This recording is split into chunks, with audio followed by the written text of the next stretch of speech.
At one stage in my life as a writer,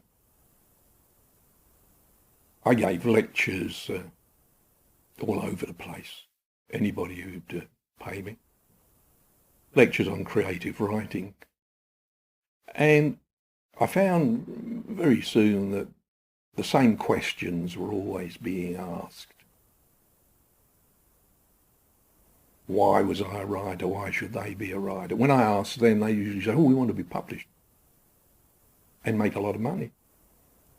And I'd usually reply, well, if you want to make a lot of money from writing, become a copywriter with an advertising agency. You get paid more for 10 words than you will for 80,000 in a novel.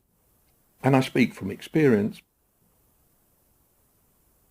I think my first job as a writer, being paid as a writer, was as a reporter on some country newspapers in Suffolk.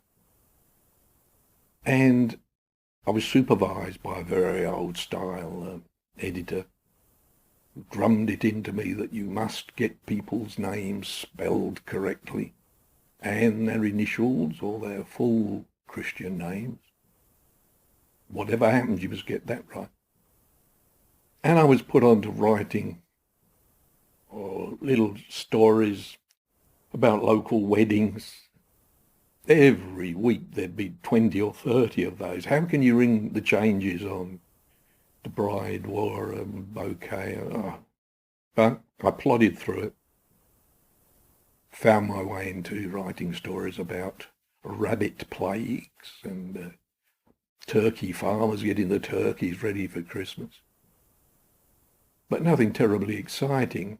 But from there I took a big leap into Fleet Street, which was and probably is the journalist's great dream, the newspaper journalist's great dream, is to work for one of the newspaper in Fleet Street. And I worked either on the staff or as a freelancer for just about all of them, and there were a lot in those days in Fleet Street. And from there I went on to being a sub-editor on little local weeklies, and finally I thought, well, no, it's going to be something more than this. And I found my way into advertising.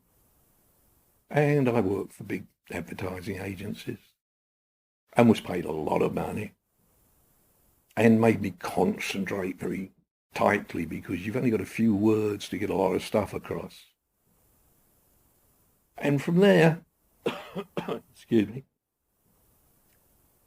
from there I moved into television advertising, writing the scripts and the movements for television commercials, which is, again, a very hard taskmaster because you write for a 30-second commercial and you've got to get all the ideas across, what you wish to convey, in very, very few words. And you also get to know about cameras and what they can do, how you cut from one scene to another. I then managed to exercise my desire to work in film by writing a few documentary films for people like the Red Cross and the Shell Company and so on. That was a step forward. And I got out to Fiji with a film company to write a documentary about Fiji, everything that went on there, and that of course was delightful. And I did a lot of research and made a lot of notes about Fiji, about the film. And when I found I'd still got all these notes when the film was finished, I thought I could turn this into a little book.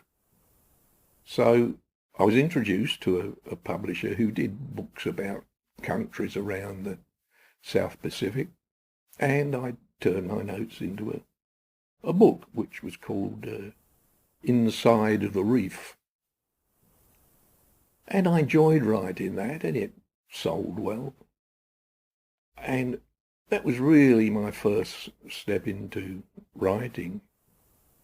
And what I'd realised, what made me happy, was writing about where I'd been, what I'd seen, what I liked and didn't like.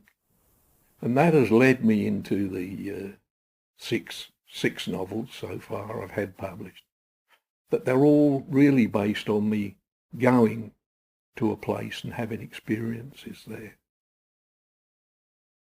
So, in answer to the questions I used to get in creative writing classes, I would say write, the old saying, write about what you know and what you enjoy writing about. And I would always be writing for myself, and my readers would just eavesdrop.